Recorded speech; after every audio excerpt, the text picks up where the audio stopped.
여호와께 감사하라. 그는 선하시며 그 인자하심이 영원함이로다. 여호와의 속량을 받은 자들은 이같이 말할지어다.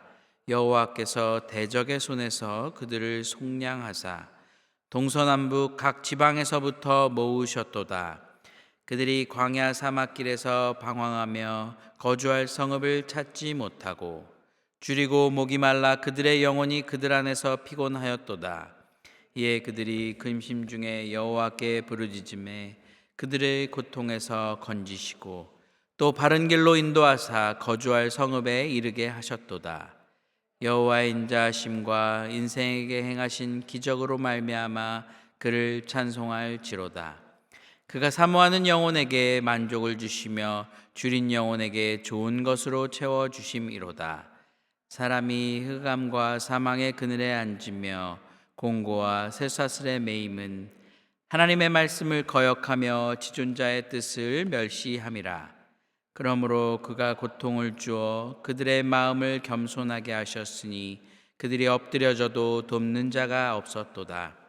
이에 그들이 그 환난 중에 여호와께 부르짖음에 그들의 고통에서 구원하시되 흑암과 사망의 그늘에서 인도하여 내시고 그들의 얼거맨 줄을 끊으셨도다. 여호와의 인자하심과 인생에게 행하신 기적으로 말미암아 그를 찬송할지로다. 그가 논문을 깨뜨리시며 쇠빗장을 끄셨음이로다. 미련한 자들은 그들의 죄악의 길을 따르고 그들의 악을 범하기 때문에 고난을 받아 그들은 그들의 모든 음식물을 싫어하게 되어 사망의 문에 이르렀도다. 이에 그들이 그들의 고통 때문에 여호와께 부르짖음에 그가 그들의 고통에서 그들을 구원하시되 그가 그의 말씀을 보내어 그들을 고치시고 위험한 지경에서 건지시는도다. 여호와의 인자하심과 인생에게 행하신 기적으로 말미암아 그를 찬송할지로다. 함께 읽겠습니다. 감사제를 드리며 노래하여 그가 행하신 일을 선포할지로다. 아멘. 오늘 주신 말씀 가지고 고통 중에 하나님께 부르짖으라라는 말씀으로 함께 은혜 나누기 원합니다. 우리가 요나서와 나훔서의 소선지서, 소예언자서를 마치고 이제 오늘부터는 시편의 본문을 다시금 묵상하게 됩니다. 오늘은 특별히 시편 107편으로 시작하는 시편 5권을 저희가 이제 새벽의 시간 동안 함께 묵상을 하는데, 성서학자들에 따르면 이 시편 5권은 굉장히 감사 찬송의 성격이 강한 그런 책이라고 이야기하고 있습니다.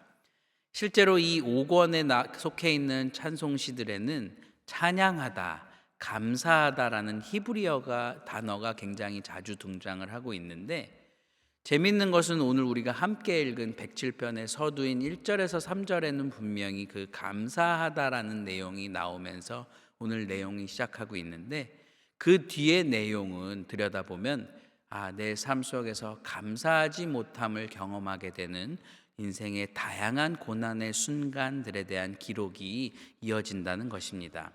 물론 시편의 기자는 이러한 고난의 순간을 잘 이겨냈기 때문에 하나님께 감사하고 또 하나님을 찬양한다고 이야기를 하지만, 우리는 삶을 통해서 사실 그 고난의 순간을 견뎌내기가 참으로 얼마나 힘든지를 모두 다 알고 있습니다. 우리가 행복하고 즐거워하는 날에는 사실 굉장히 시간이 빨리 지나가는 것 같고, 내가 그 행복을 경험하는 순간을 마치 굉장히 빠른 사진들이 필름에서 막 이렇게 빨리 지나가듯이 그 시간들이 스쳐 지나가는 것처럼 굉장히 시간이 빨리 지나가는데, 우리가 고통스러운 그런 어떤 순간을 경험하고 있을 때, 고난 가운데 있을 때에는 그 순간이 매우 더디고 참 느리게 흘러가서 마치 1초가 1시간처럼 느껴진다라고 여겨질 때가 많다는 것입니다. 오늘 22절까지 이어지는 특별한 오늘 본문의 말씀을 보면은 물론 그 뒤에 이어지는 본문에서 또한 다른 상황들이 나와 있지만, 특별히 우리가 함께 읽은 본문의 그런 구절들을 보면 세 가지 다 각기 다른 고난의 상황들이 나타나고 있는데요. 신기한 것은 이 이스라엘 백성들이 겪었던, 혹은 신앙인들, 우리의 신앙의 선조들이 겪었던 그런 신앙의 고난들이 우리 현대인들, 현대를 살아가고 있는 우리의 신앙의 고난과 비춰보았을 때 참으로 비슷한 구석이 많다는 것을 우리가 발견할 수 있다는 것입니다.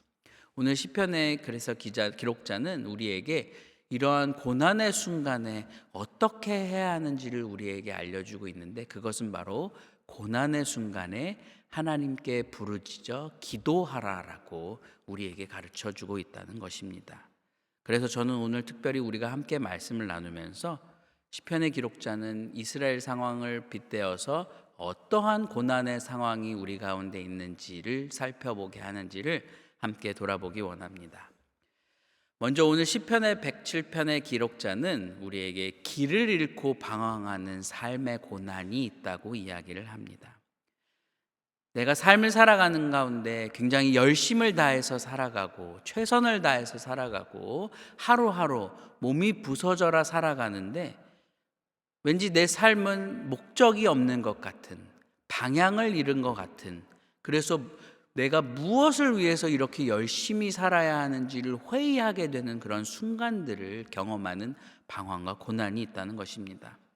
그런 것들이 진로의 문제, 관계의 문제, 혹은 삶의 중요한 결정을 해야 될 그런 순간들 가운데에서 도저히 내 자신의 능력과 지식으로는 이 앞으로 내가 어디로 나아갈지를 알지 못하는 그러한 상태를 경험한다는 것입니다. 겉으로는 남부럽지 않은, 아니 남이 부러워하는 것 같은 그런 삶을 살고 있는데 왠지 내 마음속에는 진정으로 내가 원하는 것을 추구하지 않는 것 같고 내 마음속에 공허함, 영적인 갈증이 가득한 상태를 경험한다는 것입니다.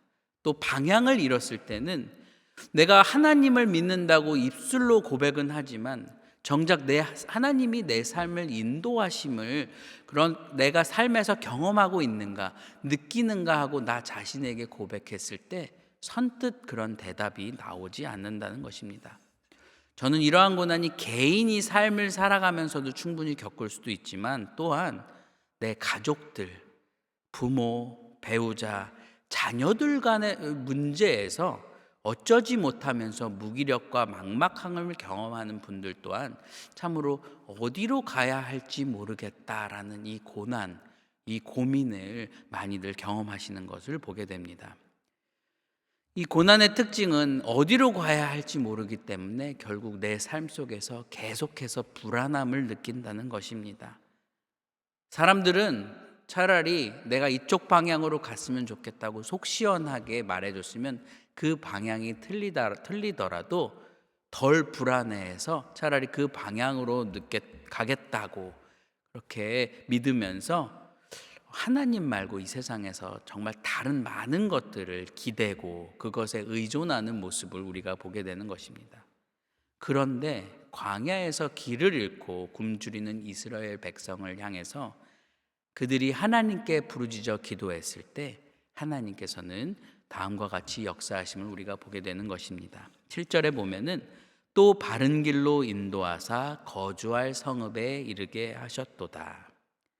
길을 잃고 방황하는 이들이 하나님께 부르짖어 하나님께 기도할 때 우리가 바른 길로 인도하심을 받는다는 것입니다. 당장 눈앞에 문제가 해결되는 것이 중요하고 당장 나를 고통스럽게 하는 그 문제가 사라지는 것도 참 중요하지만, 그래서 내 필요가 채워지는 것도 참 중요하지만 결국 내 삶에서 필요한 것은 올바른 방향을 깨닫고 그 길로 인도하시는 하나님의 손길을 경험하는 것이 야말로 가장 우리의 삶 속에서 중요하다는 것입니다. 그래서 고난이 더 고통스러운 것은 그것이 전해주는 고통 그뿐만이 아니라 그것이 언제쯤 끝날지, 혹은 이 고통을 겪어서 어디에 다다를지 모른다는 그 불안함 때문에 생기는 두려움이 우리를 더 힘들게 하는데, 그러한 고난에 있을 때 우리가 하나님께 부르짖으면 하나님께서는 우리를 하나님의 손으로 이끌어 주신다는 것입니다. 오늘 하루 혹시 우리 가운데 고난 가운데 다양한 모습으로 특별히 내가 어디로 가야 할지 못하여서 방황하고 있으신 분들이 계시다면 내 인생에서 가장 좋은 방향으로, 내 인생에서 가장 유익한 방향으로 내 손을 붙잡고 나를 이끄시는 그분의 손길을 기억하면서 그 발걸음을 따라가는 오늘 하루를 살아가시기를 간절히 기도합니다. 두 번째로 시편의 기록자가 말하는 고난의 순간은 자신의 힘으로 벗어나기 어려운 속박에 갇혀 있는 인생의 고난입니다. 그것은 특별히 오늘 본문의 말씀에서 흑암과 사망의 그늘에 앉아 곤고와 쇠사슬에 매여 있다고 표현이 되는데, 하나님의 말씀을 거역하고 하나님의 뜻을 멸시한 결과, 즉 죄의 문제로 인하여서 나의 능력을 벗어나는 것 같은, 내가 도저히 할 수 없는 그런 상황 가운데 갇히는 고난이 이러한 속박에 묶인 고난이라는 것입니다. 제가 이제 목사로서 또 신학자로서 많은 이들의 그 교회 다니시는 분들, 또 신앙생활 하시는 이들을 보면서 과거에 비해서 이 죄의 문제와 죄의 개념이라는 것들이 점점 교회 안에서 덜 다뤄짐을 보게 됩니다. 과거에는 하나님으로부터 멀어지게 만드는 죄에 대해서 스스로 회개하고 스스로 부끄러움을 여겨서 뉘우치면서 이를 자복하는 그런 모습들이 참 다양하게 나타나는데, 현대교회 안에서는 이 나의 죄에 대해서 민감하게 여기고 이것을 해결하려고 하는 모습들이 안타깝게는 조금씩 사라지고 있는 것은 아닌가라는 것을 보게 됩니다. 다양한 이유가 있을 텐데, 우리가 살아가는 이 세상과 사회의 풍조가 더 이상 자신의 잘못에 대해서 부끄러움이나 수치심을 느끼지 못하게 만드는, 마치 그러한 것들이 어떤 한 삶의 다양한 일면 중에 하나이고, 그래서 그런 것들이 많은 사람들이 그렇게 하기 때문에 나도 또한 어떤 그런 모습들을 해도 별반 상관없지 않을까라는 그런 생각들을 주기 때문에 이런 일들이 벌어지지 않는가 싶습니다. 반복되는 죄와 습관에서 벗어나진 못하는 상태 때문에 이것을 반복하다 보니까 무뎌지기 일쑤이고, 결국은 그 죄의 상태 가운데에서 분노, 미움, 열등감, 죄책감 등에 붙잡혀서 나의 부정적인 감정을 정당화하기 위해 타인을 공격하기도 하고, 또 타인을 비난하고 정죄하기도 하는 모습들이 나타난다는 것입니다. 저는 이 다양한 문제 중에 특히 중독의 문제들, 도저히 내 힘으로 끊을 수 없고 또 수많은 도움과 연결되어도 다시금 제자리로 돌아오는 중독의 문제들, 또 단순히 중독뿐만이 아니라 내가 생각하기에, 내가 여기기에 분명히 죄의 결과라고 여겨지는 행동들을 반복하는 모습들을, 그 영향 아래서 벗어나지 못하는 이들이 많이 있음을 보게 됩니다. 그런데 또한 이런 내가 벗어날 수 없는 그런 나를 올가매는 그런 영향들이 나의 죄의 선택 때문일 수도 있지만, 나와 함께 살고 있는 나의 가정, 또 내가 속한 그런 사회의 그런 죄의 선택의 결과 때문에 그러한 불의에 노출되어서 또한 어려움을 겪고 있는 이들, 특별히 어떤 삶과 인격마저 파괴되는 그러한 고통을 겪고 있는 이들이 참으로 많이 있음을 볼 수 있습니다. 이 속박에 얽어 묶인 고난의 핵심의 특징은 이 나가고 싶어도, 벗어나고 싶어도 도저히 그 속박에서 벗어날 수 없다는 것입니다. 도저히 내 힘으로는 나를 묶어내고 있는 이 사슬을 풀어낼 방법이 없고, 우리가 흔히 비유하듯이 마치 늪에 빠진 것 같이 발버둥 치면 발버둥 칠수록 오히려 더 그 깊이 늪에 빠져들 수밖에 없는 그러한 고통의 순간을 경험하게 된다는 것입니다.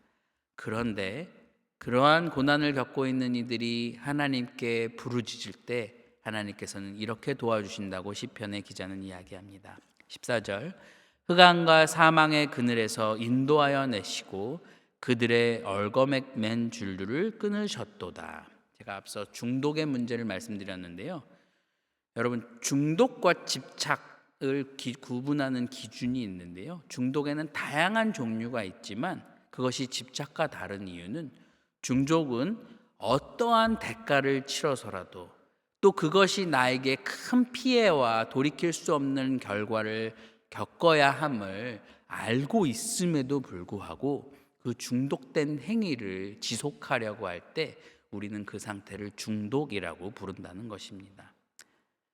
내 힘과 내 의지만으로는 도저히 그 중독에서 빠져나올 수 없기 때문에 우리는 그것을 어떤 단순한 개인의 선택이 아니라 중독이라고 부른다는 것입니다.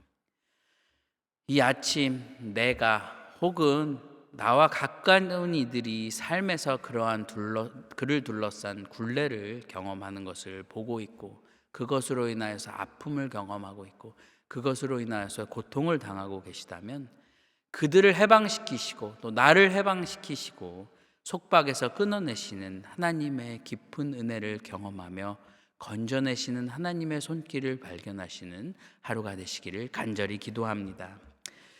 우리 마지막으로 오늘 시편의 기자가 이야기한 세 번째 고난은 잘못된 선택을 하여서 병들어 무너지는 고난이라고 이야기하고 있습니다. 충동적인 선택 혹은 잘못된 판단 때문에 관계와 삶이 무너지는 경우가 있다는 것입니다.